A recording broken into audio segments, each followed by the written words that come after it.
You're quite the looker, aren't you? Hop in our car." What? Out of the blue, a man of mafia figure addressed my wife, Sophia, with those words. Both Sophia and I were taken aback. It was bold of him to hit on Sophia, even more so to stop the car I was in with her, as if I wasn't there. If Sophia had been alone or with another woman, maybe, but with me right there. "Hey, old man, you can leave now." Without caring for our reaction, the man looked at me and bluntly said that, "Old man, I might not be young anymore, but I'm still only 28. And to me, the man who approached us looked older. However, I didn't have the courage to retort. As I was wondering what to say in response, the man, visibly irritated, went on, "Can't you hear? Hand over the woman and get lost. Or else, you know what will happen, right?"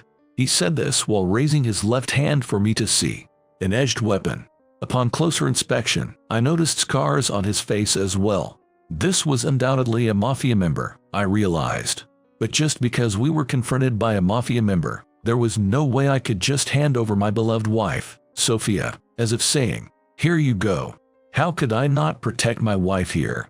I mustered all the courage in my body and said, "Don't mess with us. There's no way I'm doing that. I'll call the cops." Then the man said, "That's not gonna happen. Cell phone reception isn't great here. Plus, the police around these parts are spread thin, so even if you call them, they won't arrive quickly. I'll have beaten you up before they get here." I felt a chill down my spine. This is bad. I'm going to get beaten, but I must protect Sophia at all costs. Then, I saw something that made me think it was all over. Another man, who was supposed to be waiting in the car, got out and came towards us, standing in front of the driver's side door where I was seated. "Come on, hurry up." With an even gruffer voice than the first man, he spoke to me.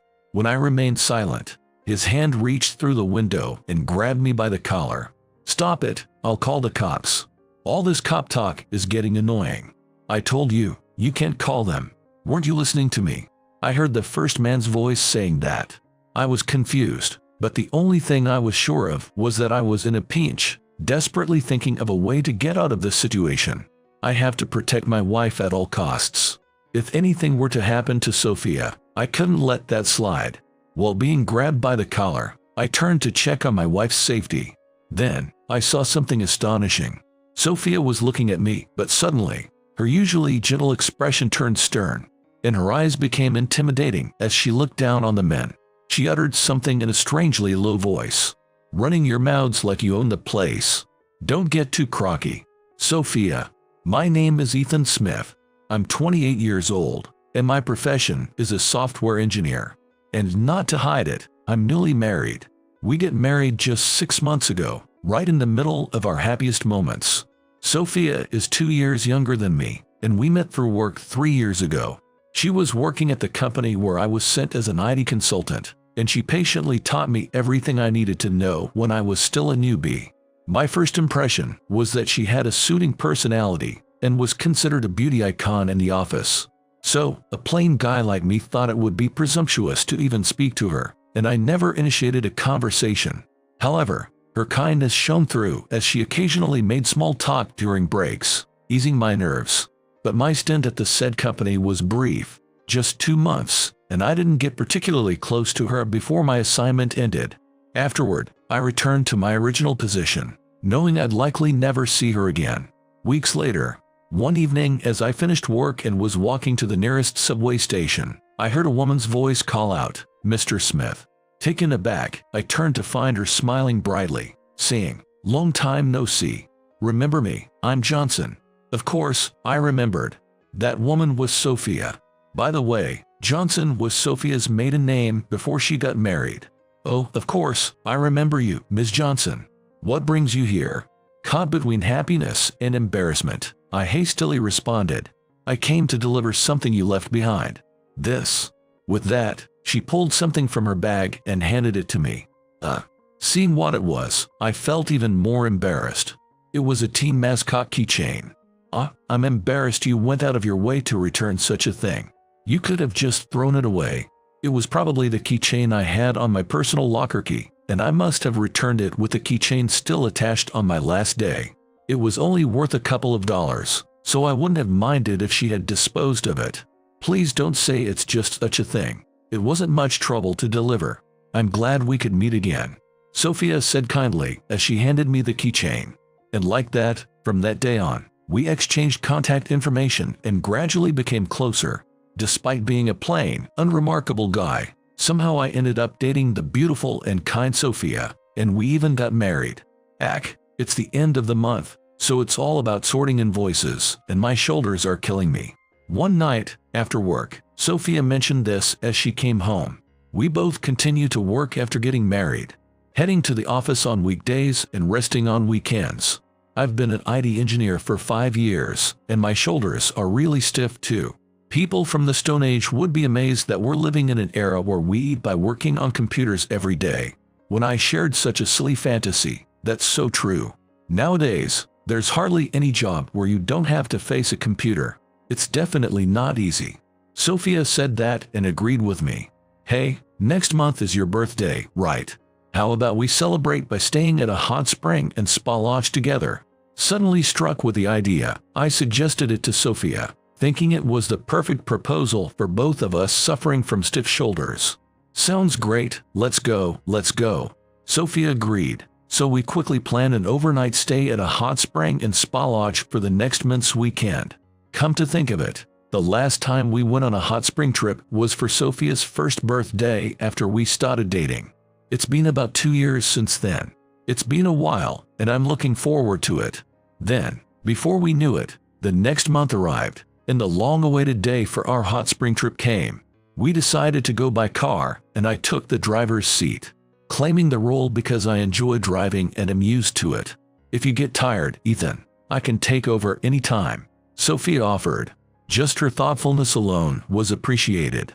Living together after getting married, it's easy for each other's presence to become taken for granted amidst daily life, but going on a trip like this allows us to step out of ordinary and rekindle the romantic feelings for my wife.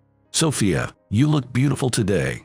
Seeing my wife in a casual style with jeans and sneakers for the trip, those words just slipped out. Stop it, you're making me blush, she said, her embarrassment only making her cuter, and I fell for her all over again.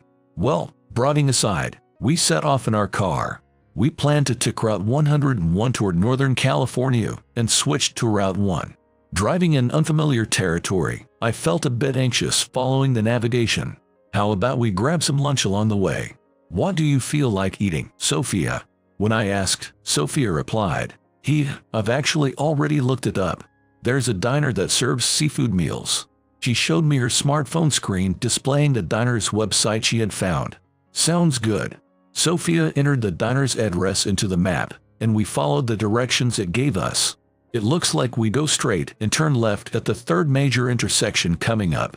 Thanks. I thanked Sophia as she double-checked the directions on her phone's map app just in case. Driving on a 2-lane road, I glanced around at the scenery while also keeping an eye on the navigation. Suddenly, I noticed a sleek black luxury car approaching from behind. There's quite the luxury car back there. When I mentioned it, Sophia said with a worried look, True, it looks like there are 2 tough-looking guys inside. Hope they don't find a reason to complain about my driving. That won't happen, Ethan. You're driving safely. As we talked like that, the black car got closer and closer. Then, it pulled up right beside our car. What's going on? Why aren't they overtaking us but running alongside? It seems intentional. I was a bit scared and glanced at the people inside the car, and just like Sophia had said, there were 2 men looking like mafia members inside, glancing over at us. Looks like some sketchy guys are staring at us. When I said that, Sophia responded worriedly, I wonder why. We haven't done anything wrong, have we? I've been driving completely safely, not causing any trouble for other cars. I said confidently, but the sleek black luxury car didn't move away from us and kept pace at our side. When one of the men and I made eye contact, he began to say something and started gesturing. I couldn't hear what he was saying because the car windows were up, but his gestures were so forceful that I thought it would be scary to ignore him and make him angry, so I rolled down the window. Pull over. The man also rolled down his window and said that to me. I couldn't resist and reluctantly slowed down to stop the car on the shoulder. Seeing that, the men stopped their black luxury car behind mine. I hope we don't get yelled at. Yeah. All I felt was unease. It seemed like nothing good could come from this situation. The door of the car behind us opened, and only one of the two men got out. He was wearing a slim suit and sunglasses, looking tough. This has got to be some kind of mafia, I thought to myself, feeling a wave of tension. With no other choice, I left the driver's window down and sat waiting. Then, the man walked around to the passenger side of our car, where my wife, Sophia, was sitting, and tapped on the window. Sophia hurriedly rolled down the window. Well, what do we have here? The man started talking to Sophia as she opened the window. My hands trembled with anxiety. You're quite the looker. Why don't you hop in our car? What? Both Sophia and I were taken aback by his sudden proposition. It was bold of him to stop a car with me in it just to hit on my wife. Hey, old man, you go home. The man looked at me and dismissed us without care for our reaction. Old man. I might not be young anymore, but I'm still only 28, and the guy who approached us looked older than me, I thought. But I didn't have the courage to say that back to him. Lost for words, the man seemed irritated and said more. Can't you hear me? Hand over the woman and get lost. Or else, you know what will happen. He said this while showing me his left hand, an edged weapon. Looking closer, I could see scars on his face too. This was definitely a mafia member. But just because we're being hassled by the mafia doesn't mean I can just hand over my beloved wife with a here you go. How could I not protect my wife in such a situation?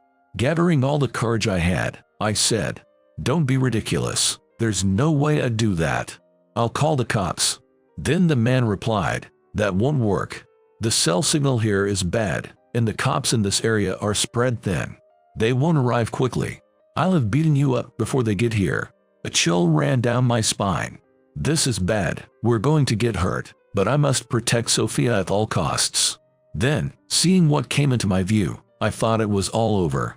The other man, who had been waiting in the car, got out and approached us, standing in front of the driver's side door where I was seated. Come on, hurry up, he said with an even gruffer voice than the first man. When I remained silent, a hand reached through the window and grabbed me by the shirt. Stop it. I'll call the cops. All this cops noise. Can't you get it? You can't call them. Didn't you listen to what I said? I heard the first man's voice say. Confused and realizing I was in a pinch, I desperately thought of a way to get out of the situation. Above all, I needed to protect my wife at all costs. If they laid a hand on Sophia, I had to stop them at all costs. While being grabbed, I turned to check on my wife's safety. To my surprise, what I saw next was astounding. Sophia was looking at me, but her usually gentle expression had completely changed to a stern look. Her eyes turned fierce, looking down on the men. She uttered something in a strangely low voice. Running your mouths like you own the place. Don't get too cocky. Sophia snapped back, showing a fierce side of herself. Sophia. Even the men seemed taken aback by her sudden change, pausing for a moment in surprise. After a brief silence, the man by the passenger side spoke up. Sis, you've got quite the mouth on you for someone who doesn't look it. This is a surprise. Unfazed, Sophia addressed the man on my side. First off, let go of my husband's shirt. Then, turning to the man on the passenger side, she commanded, I'll get off, back off, and stay still. So, you've decided to come with us, sis. But you better drop that attitude. Don't blame us for what happens next, the man retorted. Despite his warning, Sophia calmly opened a car door and stepped out. Sophia. I couldn't help but worry about Sophia. She stepped out of the car and confronted the man who had grabbed me by the shirt, standing in front of him. Didn't I tell you to let go? Sophia said, as if preparing to start a fight. Stop, Sophia. It's dangerous. However, seeing her stance, the man by the driver's side released me and stepped back, creating distance between them. Let's drop this, man, he said in a voice much weaker than before. Guess we have no choice. She is real. The man by the passenger side reluctantly agreed. Then, both men returned to their car, quickly started the engine, and drove off. I took down their car number. Sophia calmly stated before fixing my ruffled shirt. Thank you. I was exhausted, a mix of confusion and relief washing over me. I'll drive now. Sophia, back to her gentle voice, softly offered to take over the driving. Okay. We switched seats and the car started moving. For a few minutes, there was silence. I was scared, but I also didn't know what to say. Sensing how I felt, Sophia was the one to break the silence. "I used to take karate self-defense classes," she said. Seeing how Sophia handled those things, I had suspected as much, so I replied, "Is that so?" I was surprised to see the usually calm Sophia act like that, but not in a bad way. It was me being useless that led to you driving them away. "Thank you." I genuinely thanked her. "It's still a shock, isn't it?" Sophia murmured. "I hadn't heard about you learning self-defense. Did you do it when you were a kid?" I asked. Not exactly. I was a kid during high school days," she answered. "We had talked about various life events before we got married, intending to share our pasts with each other. But what I knew about Sophia's teenage years involved piano and painting lessons during her elementary school days, and that she was in the art club in middle school. In my mind, Sophia had always been more of a delicate lady. Even though I pictured Sophia, wrestle opponent with karate technique didn't really click with me. Seeing Sophia take on those things was a shock, but it also made me realize that even as a married couple, there's still so much we didn't know about each other, and I wasn't upset about it. With that conversation behind us, we drove to the diner we had planned on visiting, arriving just in time for lunch and enjoyed some delicious seafood dishes. Afterward, we headed to our lodging, checked in, and relaxed in our room before soaking in the open-air bath. The luxurious dinner impressed us both and helped melt away the stress of our daily jobs. And then, that night, we decided to go to bed early since we wanted to start the next day early, and quickly got into bed. Just as I was about to fall asleep, Sophia called me within seconds. "What's up?" I responded. Sophia then said, "There's something I haven't told you." She paused, making me tense up, wondering if it was something difficult to say. "Something you haven't told me?" I asked. "Yes," Sophia replied, and then she began to speak, her voice heavy with significance. "About what happened during the day. Do you mean when we were confronted by those tough-looking guys?" I asked back. Sophia simply replied, "Yes. There was a reason I learned boxing." "A reason?" I asked. Sophia continued her story. "I wanted to be strong. I wanted to become strong because I had a dream." It was the first time I was hearing this. I listened intently to her. "I aspired to be a police officer. A female police officer. Cool, right? So, I aim to become as strong as possible." I was surprised by Sophia's words, but intrigued by the continuation of her story. I kept silent. "And actually, I met you when we were kids." "What?" That certainly surprised me. "What exactly is that?" "My parents, my dad and mom, were always fighting and throwing things at each other. Sometimes, dishes would fly towards me, and it was so scary that, at 6 years old, I ran away from home. Without anywhere to go, I ended up walking alone and crying on the street at night, getting lost.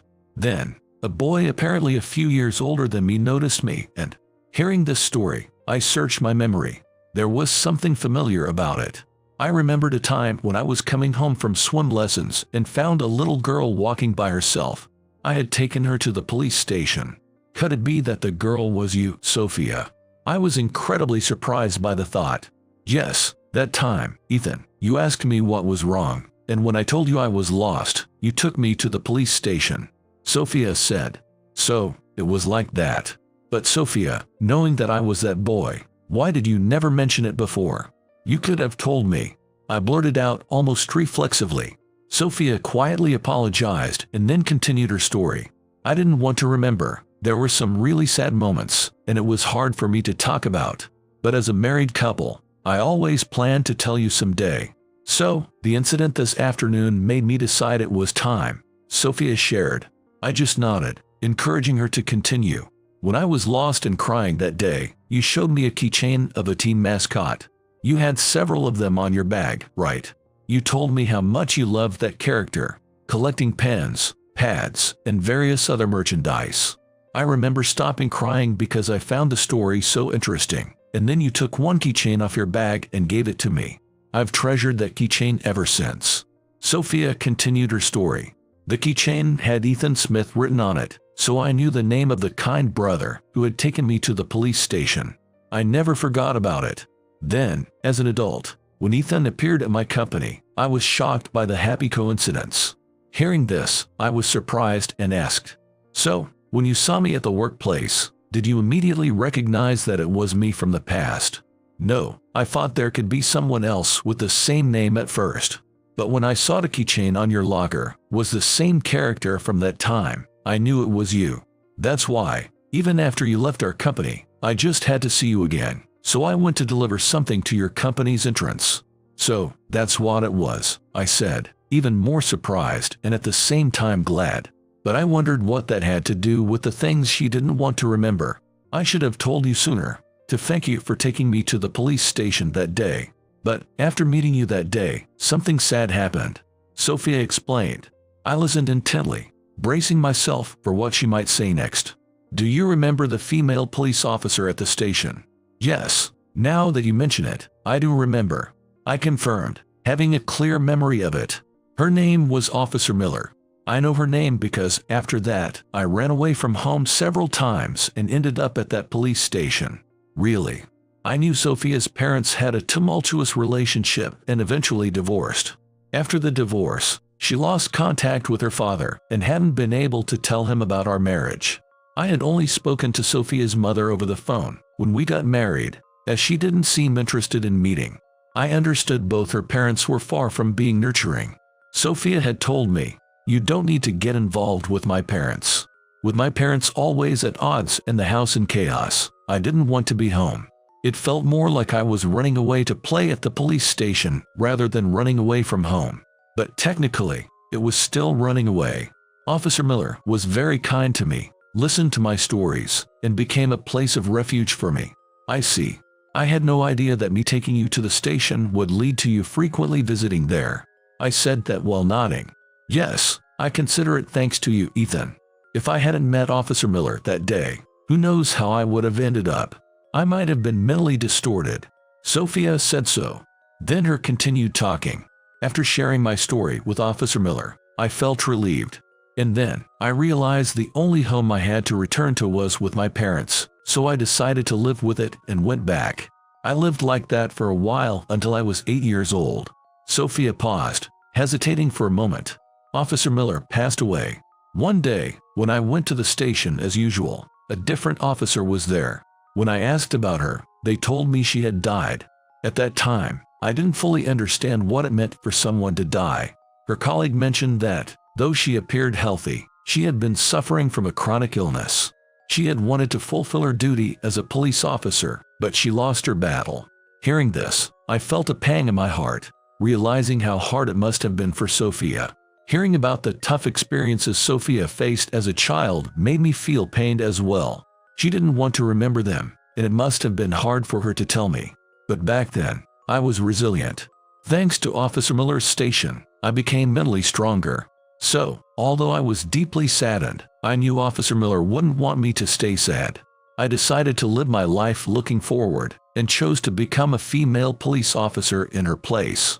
"I see, that's why you took up karate." I connected the dots with the story from earlier.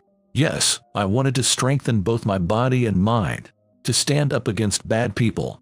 There was a community center offering karate classes at a low cost, and I paid for them with my part-time job earnings in high school. But then, I was afraid to listen to the rest of Sophia's story. Sophia had such a strong will to become a police officer, but I was worried about what would happen next.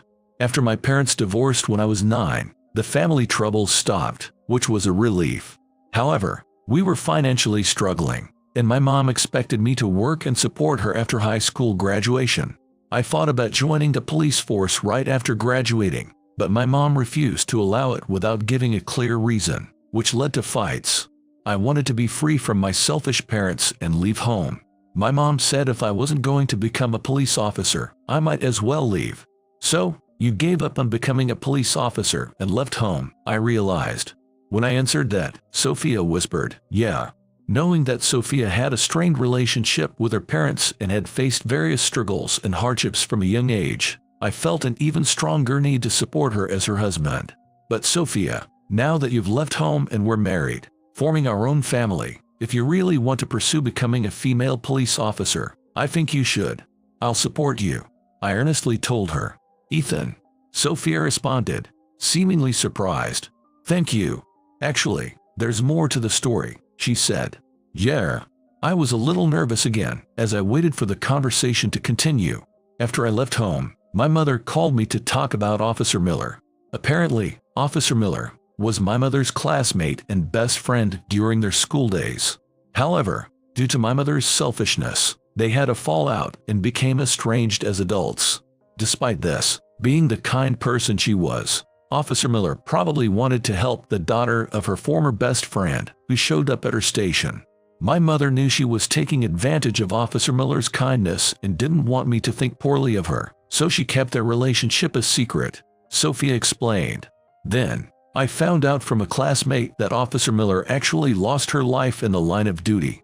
I was still a child, so her colleague might have lied, saying it was due to illness, to spare my feelings.